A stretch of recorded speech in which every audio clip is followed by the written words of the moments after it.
This is David Rovix with a song for today. One songwriter's take on the history of the world, one song at a time. Available wherever you get your podcasts. On January 30th, 1933, Adolf Hitler was invited into a sort of coalition government in Germany. Hitler began the process of undermining the fragile institutions of German democracy right away.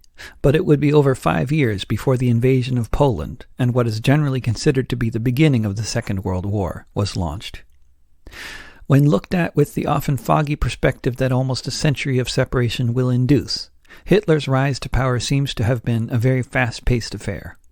And indeed, for many millions of people who lived through those first years of National Socialist rule, by the time they realized it was time to leave the country, it was too late to get away, or all avenues of departure were closed.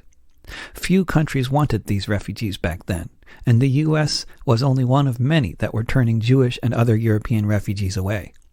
In the case of the U.S. until 1944, years into the Nazi genocide.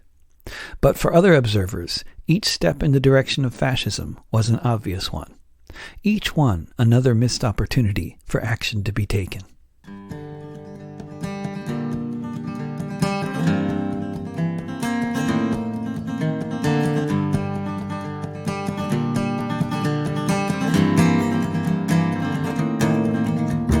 History doesn't repeat, they say, but it often appears it does. Enough so that it seems like we should know just how it was when in another time and place the party in the driver's seat.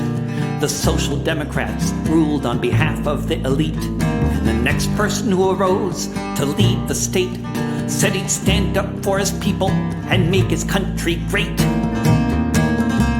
He said everyone's exploiting us, and the reason why is we've been ruled by weaklings, now it's time we must reply.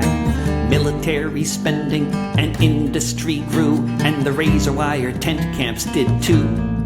He said we'll take the country back, and standing on the brink, he said it's anarchy or me. We can rise, or we can sink, for blood and soil.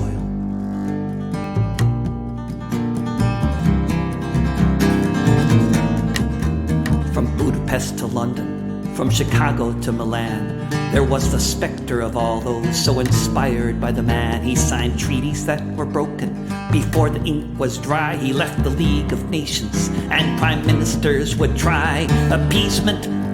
But whatever they would do, the Fuhrer would just tighten the screws. Most of the news seemed real, at least after a while. The same propaganda, wherever on the dial. Germany was the victim, it would be victim no more. That's what he was saying years before the war. Years before the Blitzkrieg, before extermination became the fate of so many then living in the nation. For blood and soil.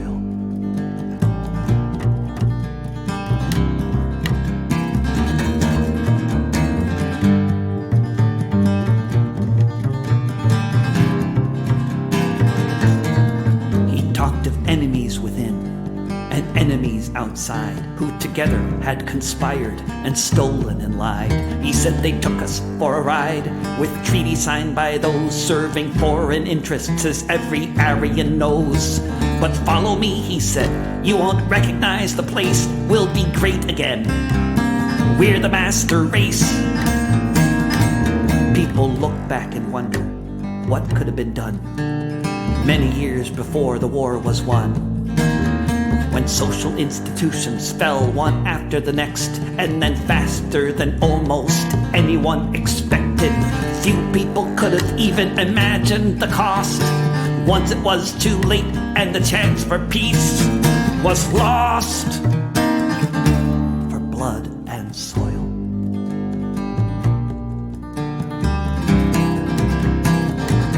For blood and soil.